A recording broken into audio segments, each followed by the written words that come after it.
3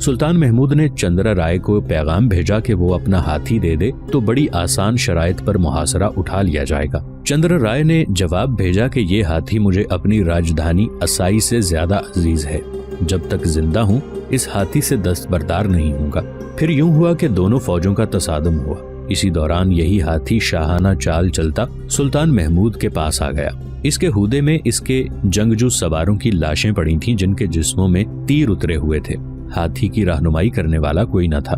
سلطان محمود کے حکم سے ہاتھی کو پکڑ لیا گیا۔ یہ محض اتفاق تھا کہ ہاتھی اپنے آپ آ گیا۔ سلطان محمود نے بے ساختہ کہا، یہ ہاتھی مجھے چندر رائے نے نہیں، خدا نے دیا ہے۔ چنانچہ سلطان نے اس کا نام خدا داد رکھ دیا۔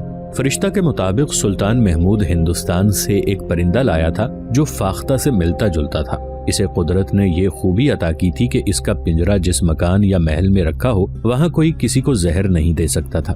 مکان یا محل کے کسی بھی کمرے میں کتنا ہی چھپا کر کسی کو زہر دیا جاتا تو یہ پرندہ پنجرے میں بری طرح پھڑپھڑاتا تھا، جیسے یہ پنجرا توڑنے کی کوشش کر رہا ہو۔ اس دوران اس کی آنکھوں سے آنسو بہنے لگتے تھے۔ لوگ فوراً چوکنے ہو کر ہر جگہ جا کر دیکھتے کہ کون کسے زہر دے رہا ہے۔ فرشتہ لکھتا ہے کہ سلطان محمود نے یہ پرندہ تحفے کے طور پر خلیفہ بغداد القادر باللہ کو بھیج دیا تھا۔ فرشتہ نے ہی متعدد مورخوں کے حوالے سے لکھا ہے کہ سلطان محمود ہندوستان سے ایک پتھر لایا تھا جس میں یہ خوبی تھی کہ اسے پانی میں ڈبو کر اس سے ٹپکتے قطرے زخم پر ڈالنے سے زخم بہت جلدی ٹھیک ہو جاتا تھا۔ سلطان محمود نے اپنا چھوٹا سا قافلہ شیخ ابو الحسن خرقانی کے آستانے سے کوئی 1 میل دور روک لیا۔ وہ گھوڑے سے اترا۔ اس نے معمولی سے کپڑے پہن رکھے تھے، اس قدر معمولی کہ اسے نہ جاننے والوں کو شک تک نہ ہو سکتا تھا کہ وہ سلطان محمود ہے جس نے سارے ہندوستان پر لرزہ طاری کر رکھا ہے۔ اس نے اپنے محافظوں کو وہیں رکے رہنے کو کہا اور خود پیدل چل پڑا۔ اپنے پیر و مرشد کے سامنے وہ شاہانہ شان و شوکت سے کبھی نہیں گیا تھا۔ شیخ ابو الحسن خرقانی کے ہاں جا کر اس نے ان کے ہاتھ چومے اور سر جھکا کر بیٹھ گیا۔ وہ وقت یاد کرو جب تم ہندوستان سے شکست کھا کر آئے تھے، شیخ خرقانی نے کہا۔ تم دل برداشتہ تھے، تمہاری فوج کٹ گئی تھی، تمہاری ہمت ٹوٹ گئی تھی، اور یہاں تمہارے دشمن تمہیں لاش سمجھ کر تمہارے اوپر گدھوں کی طرح منڈلانے لگے تھے۔ مجھے ڈر تھا کہ تم ہتھیار ڈال کر بیٹھ جاؤ گے۔ فتح اور شکست خدا کے اختیار میں ہے۔ ہارتے وہ ہیں جو شکست کو تسلیم کر لیتے ہیں، اور شکست کو وہی تسلیم کرتا ہے جس کا ایمان کمزور ہوتا ہے۔ تم شہیدوں کے خون کی قیمت ادا نہیں کر سکتے، محمود ان کی قدر کر سکتے ہو اور یہ تمہارا فرض ہے۔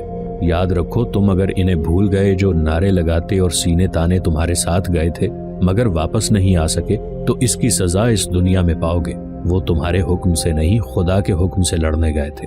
میں نے ان کی یاد میں ایک جامع مسجد اور ایک دارالعلوم کی تعمیر کا حکم دے دیا ہے، سلطان محمود نے کہا، اور ان کی یادگار کے طور پر مینار بھی تعمیر کروا رہا ہوں۔ شہیدوں کے بچوں کو دارالعلوم میں مفت تعلیم اور وظیفہ ملا کرے گا۔ اور غور سے سنو محمود، شیخ ابو الحسن خرقانی نے کہا، غزنی کے لوگوں نے تمہارا استقبال اس طرح کیا ہے جیسے تم آسمان سے اترے ہو۔ میں سن چکا ہوں کہ عورتوں نے تمہاری راہ میں اور تمہارے اوپر پھول پھینکے تھے، شاعروں نے تمہاری مدح میں شعر کہے اور گویوں نے گیت گائے ہیں، دربار میں لوگوں نے تمہارے ہاتھ چومے اور تمہیں ساری دنیا کا فاتح کہا ہے۔ تم شاید نہیں سمجھ سکے کہ جنہیں تم نے پھول سمجھا ہے وہ کانٹے تھے جو تمہاری راہ میں بکھیرے گئے تھے، اور وہ مدح سرائی جو شاعروں اور گویوں نے کی وہ شہد میں ملا ہوا زہر ہے جو تمہیں پلایا گیا۔ آج اگر تمہارا تختہ الٹ جائے تو یہی لوگ نعرے لگائیں گے کہ محمود اسی قابل تھا، اس میں سلطان بننے کی اہلیت نہیں تھی۔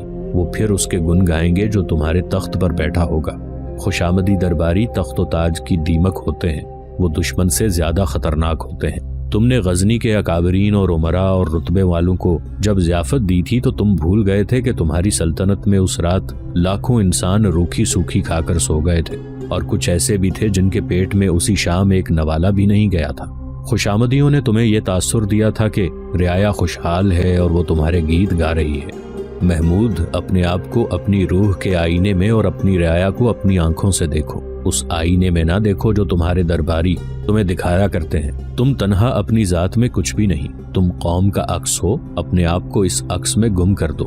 سلطانی اور عیاری ساتھ ساتھ چلتی ہیں۔ خوشامدی اور عہدوں کے بھوکے لوگ سلطان سے عیاری کرتے ہیں اور سلطان قوم سے عیاری کرتا ہے۔